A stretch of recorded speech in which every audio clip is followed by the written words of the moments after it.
All right, so we got this one, a couple of these coming due Monday. So this is a work energy problem, this ramp handout. So we got these blocks coming in at a certain velocity, and then we're going to go down that slide, go down the ramp, go a little bit horizontally across the slide, then run into the spring. Okay, so what I'm seeing here is this thing is going down a ramp. I'm seeing velocity, I'm seeing distances, and I'm seeing a spring. So this is a work energy problem. All those things point to work energy. So what I would do here would be to find the energy at the top of the slide and then equate that to the spring energy, because when the spring is fully compressed, the kinetic energy would be 0. And I would probably set my datum down there at where the spring is also, so all the final energy will go into the spring. Okay, so that's the deal with that. So this would be a work energy kind of thing. So what you would do then would be to set this thing up as, and the way I did this, or I would do it, is I would just set this up where you're going to get the total energy to start. And so that's going to be 413.44 is what that comes out to be. That's going to be the sum of the potential and kinetic energies. So are we doing all right with that? Okay. And then we're going to take away the work. Okay, so the work will be minus. That'll be the sign on the work, of course, because that's friction, so it's taking energy away. So that'll be minus. Now that'll be a function of mu. So you'll have some coefficient times mu there. That's how, whoops, I didn't mean to do that. All right, so that'll be minus some coefficient times mu. Okay. And then what that'll get you will be the total energy left over, and that'll go here. All right, and then what you're going to do is equate that to the spring energy right there. That's how I would do this. So basically you're going to get an equation that looks something like 413.44 minus whatever times mu is equal to 1/2 ks squared. And then what I would do, I would plug in the whatever coefficient and the k and solve for s. Okay, so that's how I would do that. All right, and then what you've got here is S has to be less than or equal to 3. That's the constraint on the thing. All right. So that's how I would go about doing this. Now we got a few little complicating factors on this thing. You've got the blocks when they're on the flat part of the slide. That's no problem. Okay. You know, pretty easy. But then they're going to get on this angled part, the ramp part of the slide. So you're going to have to do a little bit of a free body diagram there and come up with Fn. And then that'll be times mu to get your frictional force. All right. And then remember to multiply your friction by the distance. So you'll have one section for the ramp part of the slide there where it's angled down. That'll get you a different normal than when it's on the flat part. Okay.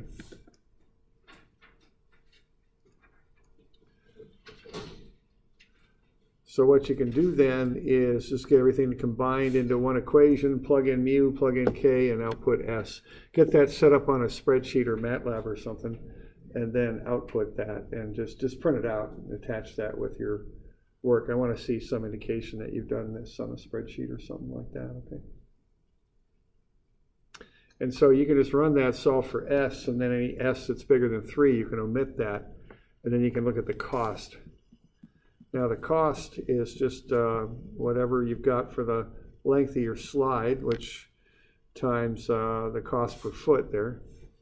And then the shock absorber is just a lump sum cost. It's just, that's how much the shock absorber costs, you know, for the different spring coefficients there. And so you want to find this, the cheapest one that does the job. Okay. So we doing all right with that?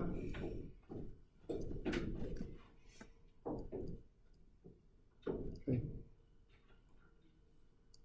All right. Now, after you've picked the slide material for that first run, what I'd like you to do is do it for a second run there and see where you would set a drop box for this thing. Okay. So we're going to have the thing with the slide that you picked. You're going to look at it and see what the height you would set, or actually it's a depth below that slide, how far below the slide you would set the drop box so that those packages will go into the drop box. They're going through the air over a 5-foot run there. Okay. So you can kind of look at that. I think first you're going to want to find the time in seconds for it to go across the 5-foot distance, and then solve for how far it would drop in that time. I think is probably how you want to go at that.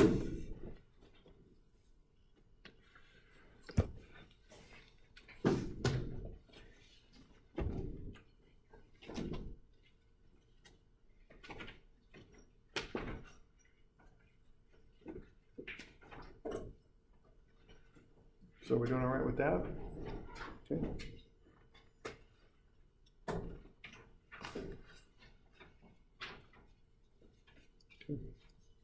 So that's that one. That's, got a few steps in there, obviously. So remember to print something up, either Excel or, or a spreadsheet or MATLAB or Scilab or something, and turn that in with it. Okay. All right. All right. Now we got this one here, too. So no questions on that ramp one? We've done okay. We got questions on this one?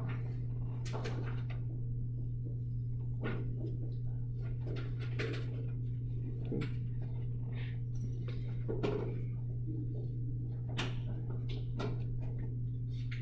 Okay, we're going to assume constant velocity on this one, okay?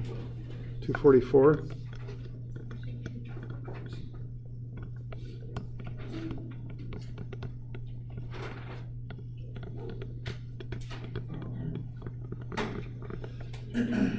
All right, so what this truck's going to do is cross that flat car in 12 meters. It does that in 3 seconds.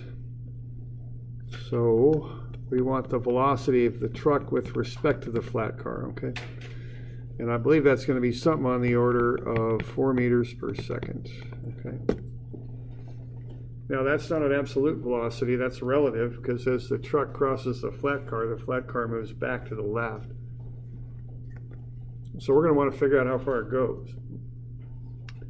Okay.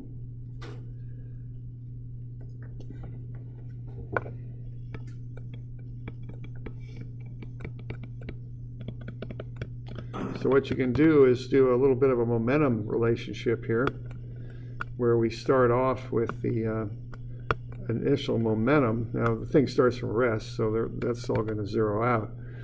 And then you're going to add in the impulse, but that's going to zero out too if your system is the truck and the flat car.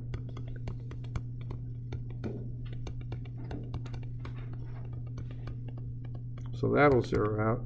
So then what you're going to be dealing with here is the stuff on the right, the mass of the truck times its final velocity. So call that 2. All right. And then the mass of the flat car times its final velocity, all right?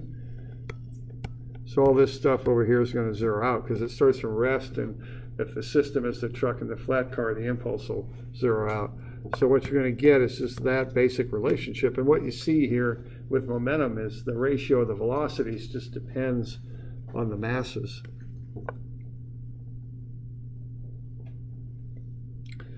All right, so you can work that down and get a relationship between the velocity of the truck and the flat car. So you can say the velocity of the truck equals something times the velocity of the flat car based on the momentum analysis. Okay.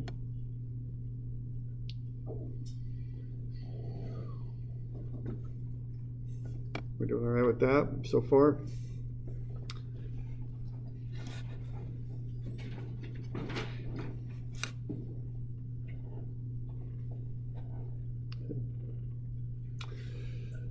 All right, and then to finish the thing up, you got to look at relative motion on this one. So where we will end up with this is that the velocity of the truck is equal to the velocity of the flat car plus the velocity of the truck with respect to the flat car. That's a vector equation.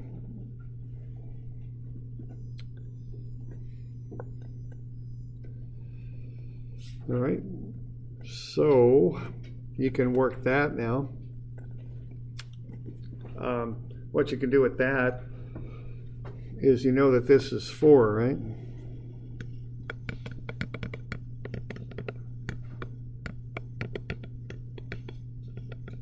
So you've got that, and then you've also got the fact that the velocity of the truck is some coefficient there times the velocity of the flat car. So there's 2 equations and 2 unknowns, and you could work that out. What you can do here is work your way into the velocity of the flat car. And that's going to be a negative 1.185. And that's going to move for 3 seconds. The distance then will be the velocity times the time. All right, and that'll get you a negative 3.56 meters. That's what that'll do. All right. So that's the approach on that. You're just kind of putting those things together, the momentum and the relative motion.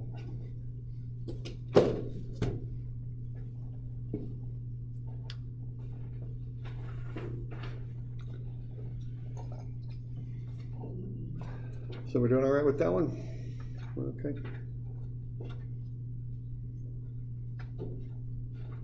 All right.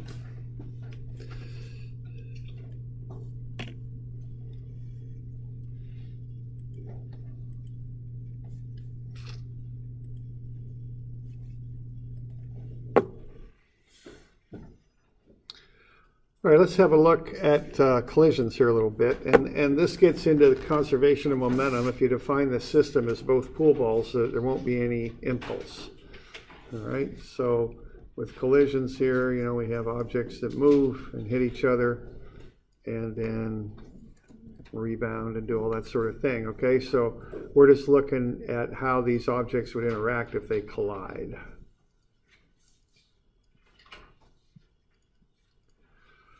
Now let's see what's conserved here, and what I did here, I ran a little simulation on that program that I show you sometimes. It's called Working Model. It's a nice program to be doing this stuff on.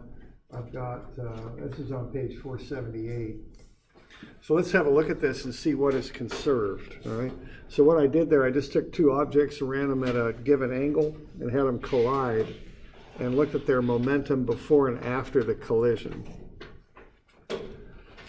So before the collision with these 2 objects sliding into each other, or that are going to slide into each other, I've got the X and Y momentums, and then I have the total momentum.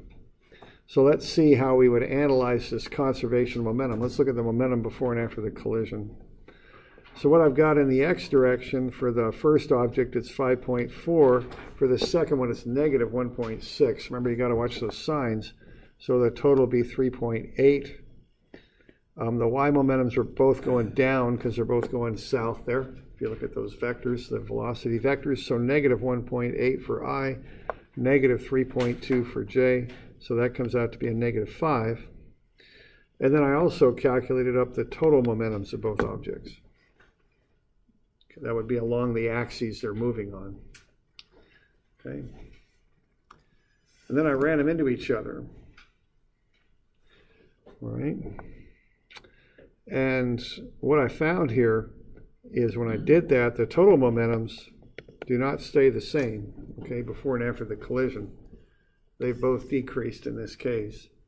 But if you look at, when you add up the X momentums for both objects, they still equal that 3.8, and the Y momentums still equal the negative 5.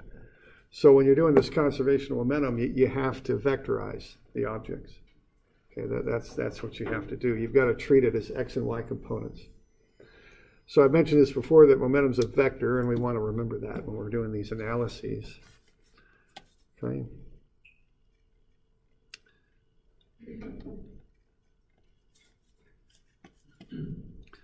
All right, so collision analysis is a fairly common thing that's done. You know, if you've ever seen the site of an accident, you'll often see state troopers there with those wheeled distance measuring devices, measuring skid marks and things. That's just to collect some evidence so they can try and reconstruct what occurred.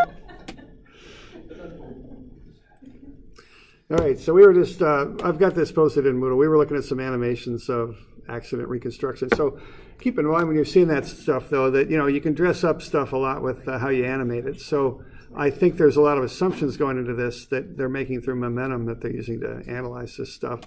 So let's have a look at an example here of this. It's on page 480. So this is how, if we got a collision, this is the basic way to analyze it. All right, so we got these two objects and they're sliding down an intersection of a road. So one's going east and the other one's going south, and they're gonna hit each other, and then what we want to do is figure out where they come to rest after they hit each other. All right. So when we do this, the real important thing, and you know, I'll say it again, is you got to analyze momentum as a vector. Okay, it has to be done that way. So we're going to look at x first. So what we got there, we got a and b, and before the collision, a has no x velocity, so that zeroes out. Okay, because we're just looking in the x direction. Now B does, of course, it has a mass of 1.8 and a velocity of 2.8. And then what we've got here, we know the angles that these things come off at, 38 and 43, but notice the 43 is with the vertical axis, the negative y. So we got to do a little bit of trig on that. So we're going to have, what we want to do here is find the velocity after the collision of both objects. So we got that first one at 1.6, that's A. It's got its final velocity, and then we go cosine of 38 to get the x component of that. So we're doing the adjacent side to the 38-degree angle. We're going to get that component right there. And then the other one, we got 1.8. Sine of 43 would get us this component right here. Okay, that's opposite the angle. That's the sine. And that would be times VB2. And we can put that together and get a little bit of a momentum equation here going. So we're going to solve that for VA2. Eventually, I just kind of work through the algebra, is 3.997 minus 0.9735 VB2, okay? So we got one equation with two unknowns. Our unknowns are the velocities after the collision. Now, what we're doing here is we're assuming the time of the collision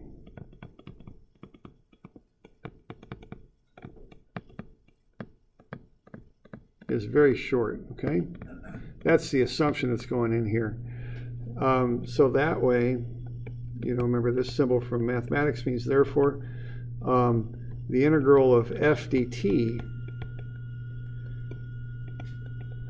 is going to go to 0, you know, because the time is so small. So that's how we're getting rid of the impulse on this. Now, the impulse, you know, that's going to go about to 0.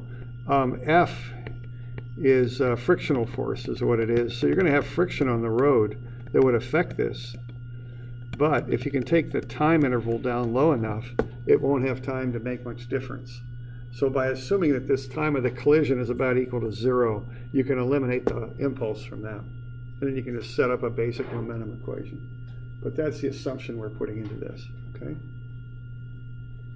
So F is not the forces that A exerts on B and B exerts on A. F is friction. That's what it is.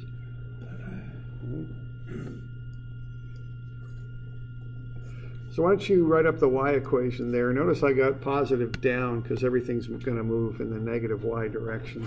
So why don't you just set that up I think I've got the stuff after you set it up below there, don't I think. This thing's got a lot of alpha in it. I didn't want to burn too much time on that. 40. Yeah, we're on 40.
So you're just going to sum forces, or not sum forces, but sum the momentum vectors, and just be sure to include the trigonometric stuff.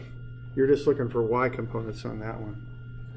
Everything's moving in the negative y, so I just called that positive. It just avoids having to use a bunch of negative signs in the equation. That's all it does.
You know, something like that. So 1.6 sine 38 VA2 and 1.8 cosine 43 VB2.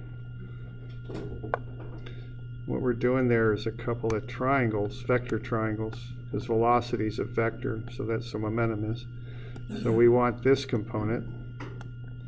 That's opposite the angle, so that's sine of 38 VA2.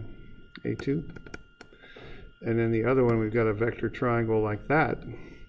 So we want this component here, and that's adjacent to the 43 degrees. So this is cosine 43 VB2. Okay. So we're just doing a bit of trig there. Everybody okay with that? And then we got two equations, two unknowns, so we just kind of work our way through that.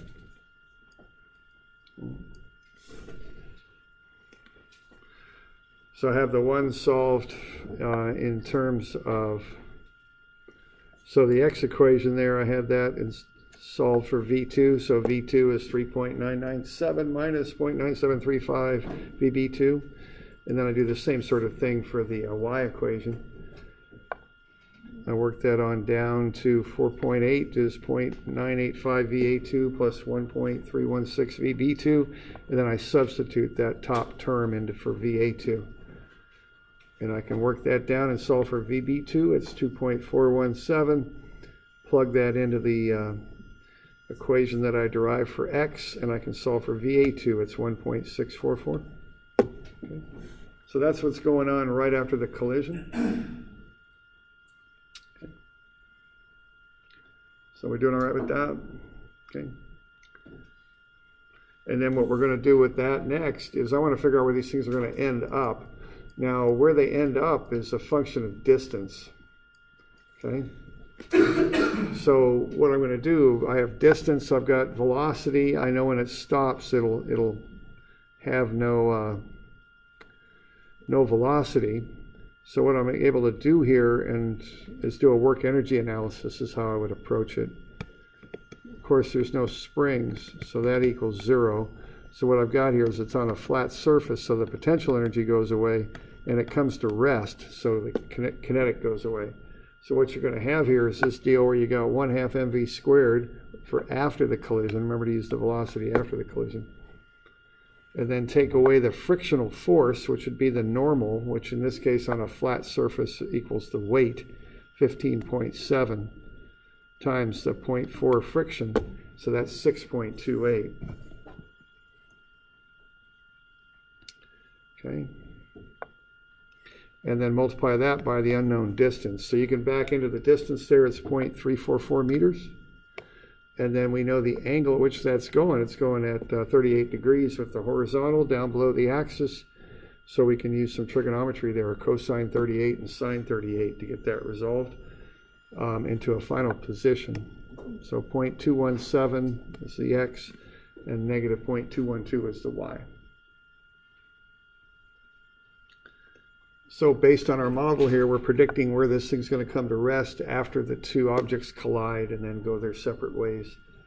Okay, so it's a two-step process. We did the momentum first to figure out the velocities after the collision, and then we could solve the second part in a lot of different ways, but work energy is probably the quickest because this involves a distance. So I can just go ahead and zero out a lot of the terms in the work energy equation and just get that down to kinetic energy plus the work is 0. I can solve for the work, which involves the distance, so I can get the distance that way. And then when I got that, I can figure out the coordinate.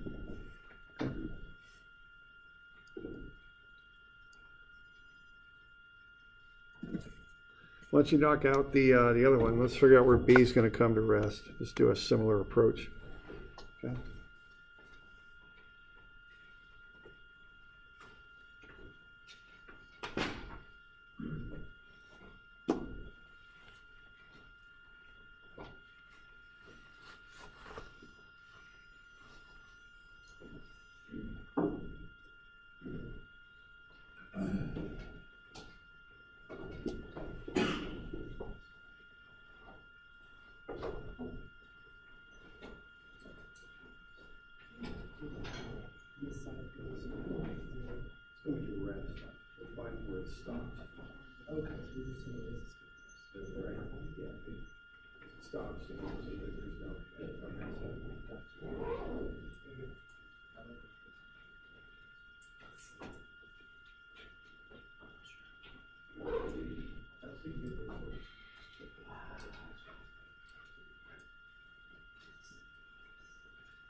For the next test, you want us to be specific on down being positive or up being positive?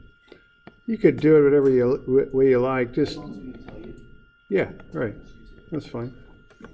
As long as you specify what's going on, I'm fine with it.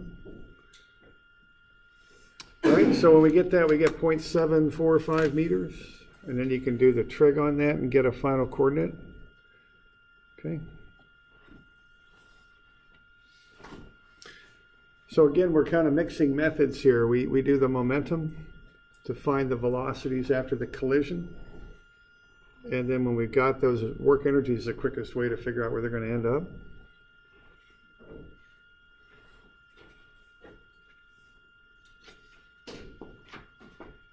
All right, so that's a bit on linear momentum there. You know, you can do the momentum impulse to analyze things. You can look at collisions.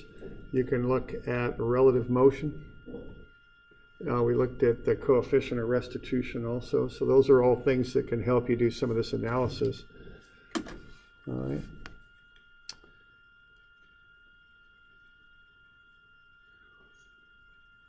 Let's see here.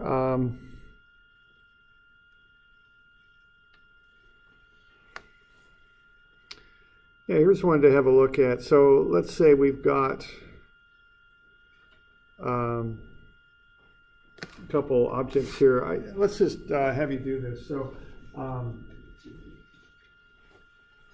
we've got B that's just sitting there. It has no velocity. A is going to come down and strike it.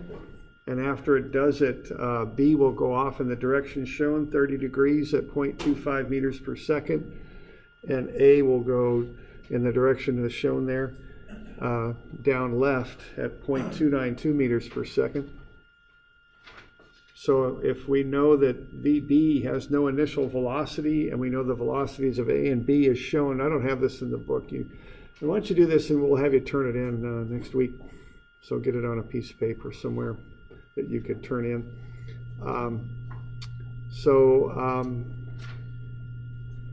If that's our situation there, what's the initial velocity of A? Well, we just take a couple minutes and start working on that thing. How would you approach that? Okay.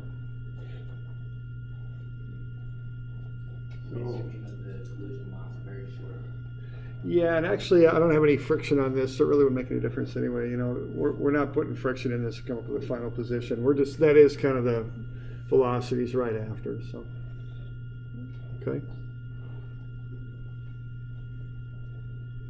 So I'll at least get a start on this. You can spend a couple minutes on it.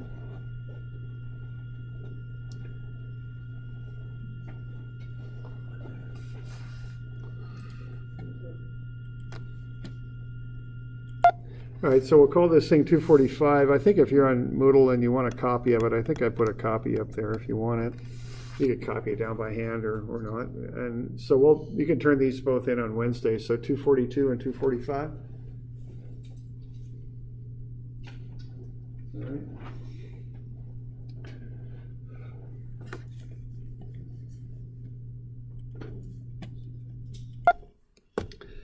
So there it is. You can get that done for Wednesday. So again, for Wednesday, 242 and this one. A couple little details on this. Friction 0 and all motion occurs in the horizontal plane, which would be like a flat table on that. Okay.